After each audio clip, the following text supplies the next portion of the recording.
Hello there. Welcome back, my friend. Hello, what have we here? Welcome, Jedi. We've been expecting you. You know I could count on you. Hello. Welcome to the rebellion. What fun! What's up, everyone? High Rate Toy Reviews here, and today we are taking a look at the Star Wars The Black Series Imperial Senate Guard. This is a Gaming Greats figure from way back. It might have been 2021. This was one of the GameStop exclusive Gaming Greats, and this is a design from The Force Unleashed. We see a number of these guys in the game. They are basically blue royal guards with lightsaber pikes, and that is a really cool combination. So, that said, I'm just excited to talk about him. I might have reviewed him a couple years ago. I've had one in the collection for a while, but a couple years back, I said, hey, the oldest videos in my library aren't really my best work. I'll redo them as time goes on. And so here I am redoing it because the old one got deleted, like I said, a number of years ago. So let's take a modern look at this several-year-old figure at this point. Let's go. Here's the Senate Guard in his packaging. We're going to take a quick look at that before reviewing him. This is your standard Black Series packaging of the prior design because it has the angled side. You have a big window showing the figure and his accessories off nicely with a Gaming Greats sticker. Black Series logo up top above the Force Unleashed in blue. Imperial Senate Guard warning 4+ Hasbro. This side of the box features artwork of the trooper and then his name, or Senate Guard, not trooper, I mean. Over here, you have a Gaming Greats logo, wraparound window, wraparound blue stripe, and a Black Series logo. Around back, you have a Black Series logo. Zoom into the side art. A bio, more about the game than the character. He's number 8 in the Gaming Greats lineup. Got a bunch of legal stuff. Disney, Hasbro, barcode, more legal stuff. Hanger tab up top. Very standard Hasbro box stuff. So that said, let's open them up and take a close look at what's going on here. Here's our Imperial Senate Guard out of the packaging. We'll take a quick look at his accessories first. So he is heavy reuse, basically entire reuse of the Imperial Royal Guard. So he does come with that teeny tiny Scout Trooper pistol that the Royal Guard comes with. Also, it is all in black, no paint whatsoever, and he features a working holster it slips into. No strip over it, no like strap over it or anything, so it came out very easily. So it's something just to keep an eye out on. If he ever takes a shelf dive, you might want to look for that. Setting that aside, he then comes with the lightsaber pike. Now, the blade of this lightsaber is a little warped. It was in the packaging a little bit bowed. I ran it under a bunch of hot water. It didn't really fix it that much. I'm going to have to correct that a little bit more extremely. I think I'm going to have to microwave the water instead of just going with tap water, which usually, that's enough. But it features a long, unpainted, dark gray plastic lightsaber pike. Has like a button there, a couple of ridges, and then you have the red blade protruding from an emitter there. You can unpeg the blade and have it in a unlit way, so he can certainly use just the pike handle itself as a weapon, or light the blade for combat, as they do fight Starkiller a couple times throughout the game. It's a really cool accessory. It is reuse from the Shadow Guard, however, from the Guardians of Evil, or Protectors of Evil 4-pack, which was a GameStop exclusive way back in like 2017 when The Last Jedi came out. Very cool pack, though. Taking a look at this guy, my initial impressions are, oh, hey, he's pretty cool. He's like a blue Royal Guard. And it is 100% reuse of the Royal Guard. However, it is pretty wildly inaccurate to what we see in the game.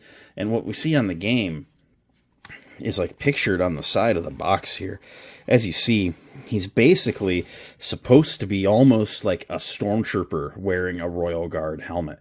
Honestly, if they had just made a stormtrooper wearing a Royal Guard helmet, it would have been closer. Although he is supposed to have the baggy pants and the baggy upper sleeves. Very simple forearm armor. However, stormtrooper armor would have been closer than gloves, and unique shoulder pads, which, again, maybe they could have taken from a Commander Cody or something. It would have been like roughly the shape, except for the antenna.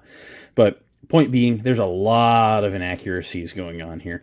The Royal Guard was molded with the intention to be reused for the Crimson Empire, like comic line. There was a couple of expanded universe comics where we saw them armored underneath, and then this is just a wildly inaccurate figure because they got the helmet right and just nothing else on it is right, which is rather unfortunate, because it is a entity that you fight a couple of times in the game. And it's just frustrating when, the pieces are there, or better pieces are there, even if they're not 100%, and then kind of just the cheap out option was made. However, I will say, for what it's worth, it's probably the only way we're ever going to get this guy, which sounds like accepting defeat, because I'm accepting defeat on it.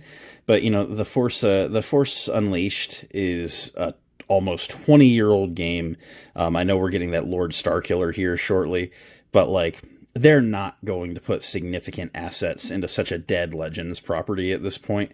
And for just a trooper that shows up a few times in the game that isn't even a boss battle, they're just not going to do that. So I understand why they cheaped out on it, however frustrating it might feel. But all said, ranting aside, looking at this guy, if you have a Royal Guard, you know what you're getting here. It is the big domed helmet with the slot for the eyes, and then it's like a traffic cone type shape, but it lays in the front and the back of the chest armor, so there's no head articulation. He is just stuck, locked forward forever. He has a very nicely sculpted black fabric bodysuit going on, nice wrinkles throughout. He has the chest armor going on with a silver belt buckle and some pouches here. There's that holster I mentioned.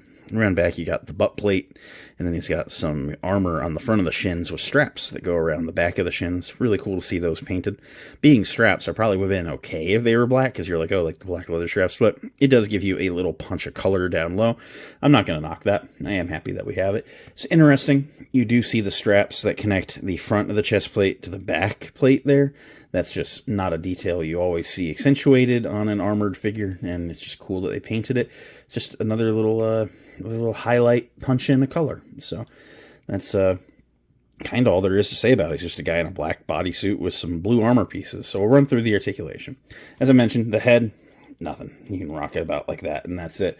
The arms can come up that far. That's almost a T-pose, pretty much a T-pose. We're all right with that. 360 at the shoulders. There's no butterfly joint, no bicep swivel, but the elbows go to 90 and swivel at the elbow. 360 on the wrist, and both of them hinge up and down, which is what I like to see. There is a mid-upper torso ball joint, which you can twist. You can crunch that far forward, which is a little bit, that far back, which isn't that much. And then there's a tiny bit of pivot in there. He can do that wide of splits. He can kick straight forward almost. Back tiny, tiny, tiny little bit. There's an upper thigh rotation, so inaccuracies be damned. It must be a good figure for some. Double jointed knees can go way up, almost kicking its own backside. And then the feet can point straight down, decently far forward. And there's a forward-facing pinwheel rocker to get him into some really good stances with both feet flat on the ground. So yeah, ultimately, it's dated. It's a body mold from 2017. It's going to be what it's going to be. But it just kind of sucks that there's as many inaccuracies as there are. Here he is next to some of the other early gaming greats, being the Shadow Stormtrooper and the Stormtrooper Commander, both from The Force Unleashed. These are guys I would love to see remade on the 2020 Stormtrooper mold. I think they would be drastically improved. And honestly, I think they're more likely to get remakes than the Senate Guard, unfortunately. But yeah, he looks good next to these other guys. I have a Starkiller. I have no clue where he is. I have some figures packed up while I'm going through the collection room a bit, and I just cannot find him, so I cannot compare him right now, unfortunately. But this is all about the villains anyway. So at the end of the day, what do I think of this Imperial Senate Guard? Honestly, it's hard to call it anything but a little bit mid, which makes me sad, because it's a very cool design and universe, and something that I honestly feel like maybe modern Hasbro would idealize or realize a little bit better. It's just really frustrating to see this awesome design get done as cheap as possible. And unfortunately, that's just how Hasbro was when figures were coming out like this in 2020, 2021.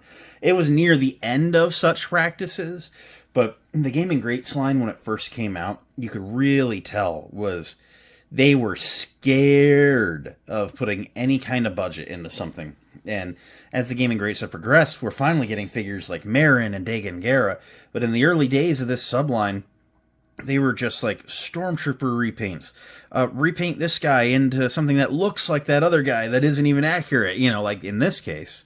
Reuse 2013 Darth Maul to make Darth Nihilus. Like, no, like, make a Nihilus sculpt, and like, yeah, they made a head. Great, just a lot of really, really poor choices in the early Gaming Greats that are probably going to be curses on the line in the long run in this case, because I just don't know if there's the demand for a corrected one, enough for Hasbro to do anything better than this. As much as I would love to see a truly corrected one, I guess maybe I challenge Hasbro to do that. Not that they watch my stuff, but anyway, just want to take a look back at something a little bit older. Ultimately, I don't hate it. It's going to go on the shelf. It looks like something that could exist in canon because, well, it looks like something from canon. But yeah, I just frustrating. You kind of just want them to do better on this kind of thing, as rare as the opportunity to do this kind of thing comes. So anyway, I'm going to go work on something else now. Thank you for hanging out with me and watching my video. I will catch you next time. May the Force be with each and every one of you, and I hope you all continue to have a great day.